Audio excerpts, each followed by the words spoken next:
Back ground ہے وہ مسلمان عورت، مسلمان خاتون اور مسلم فیملی، وہ چاہتے یہ ہیں کہ مسلمان عورت کو گھر سے باہر اس طرح سے نکالیں ترقی کے نام پر، جنڈر ایکویلٹی اور جنڈر جسٹس کے نام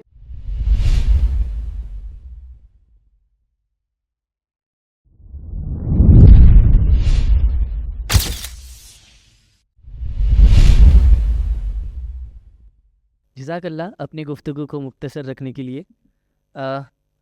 اب میں گزارش کروں گا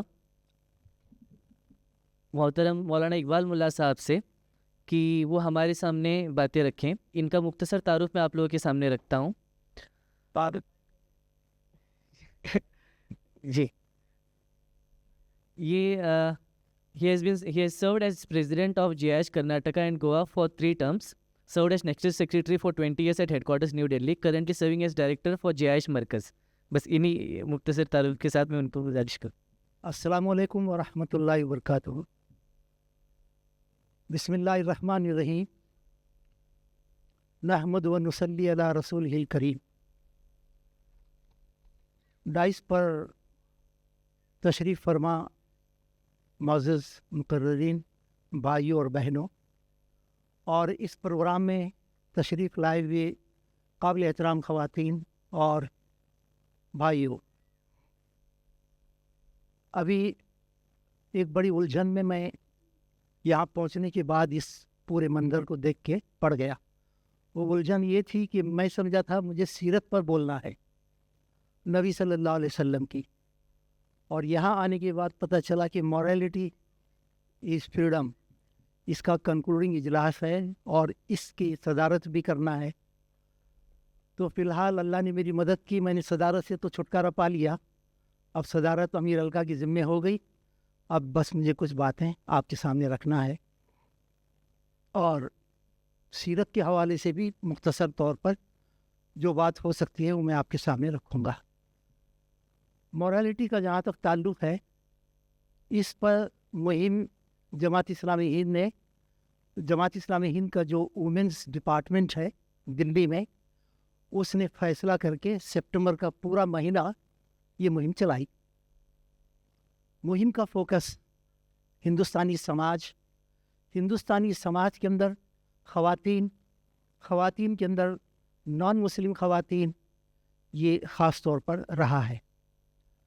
یہاں بھی پتہ چلا کہ خواتین نے بڑی محنت کی ہے۔ تمام خواتین کے لیے دعا ہے، اللہ تعالیٰ ان کو بہترین جزائے خیر عطا فرمائے۔ 1 مہینے تک لگاتار خواتین پوری انڈیا میں جہاں جہاں جماعت کا کام ہے، مسلسل وہ گھروں سے نکل کر بڑے پیمانے پر ملاقاتیں کرنا، پروگرام کرنا اور مختلف ایکٹیویٹیز کو وہ کرتی چلی آئی ہیں۔ اللہ تعالیٰ یقیناً اس کا بہترین اجر ان کو دے گا۔ محترم حاضرین، اخلاق کے بارے میں، مورالٹی کے بارے میں کیمپین چلانا صرف جماعت اسلامی ہند کی ذمہ داری نہیں ہے، یہ تو مسلمانوں کی ذمہ داری ہے۔ پوری امت مسلمہ اس ملک میں 20 کروڑ کی تعداد میں اس کی ذمہ داری ہے، مسلمان مردوں کی، مسلمان خواتین کی۔ قرآن مجید کی کئی صورتوں کے اندر ایک نقشہ کھینچا گیا ہے کہ مومن عورتیں، مومن مرد کیسے ہوتے ہیں۔ اس کی سمری یہ ہے کہ مومن خواتین، مومن مرد نیکیوں پر چلنے والے، نیکیوں کی طرف دعوت دینے والے، برائیوں سے بچنے والے، برائیوں سے لوگوں کو منع کرنے والے ہوتے ہیں۔ یہ ان کا نقشہ ہے، یہ ان کی خاص رول ہے سماج کے اندر جو بیان کیا۔ ایمان کی ضد نفاق ہے، ہم سب جانتے ہیں۔ قرآن مجید کے اندر منافق مردوں، منافق عورتوں کا بھی نقشہ کھینچا گیا۔ قرآن بتاتا ہے کہ منافق مرد، منافق عورتیں ایک دوسرے کے ساتھی ہیں، وہ نیکیوں سے دور رہتے ہیں، لوگوں کو نیکیوں سے منع کرتے ہیں، نیکی کی طرف آنے نہیں دیتے، اور وہ برائی میں خود مبتلا رہتے ہیں اور برائیوں کو پھیلاتے رہتے ہیں سماج کے اندر۔ آپ غور کیجئے کتنی بڑی بات ہے جو قرآن بتا رہا ہے۔ تو مورالٹی کے اس سلسلے میں مہم چلانے کا کام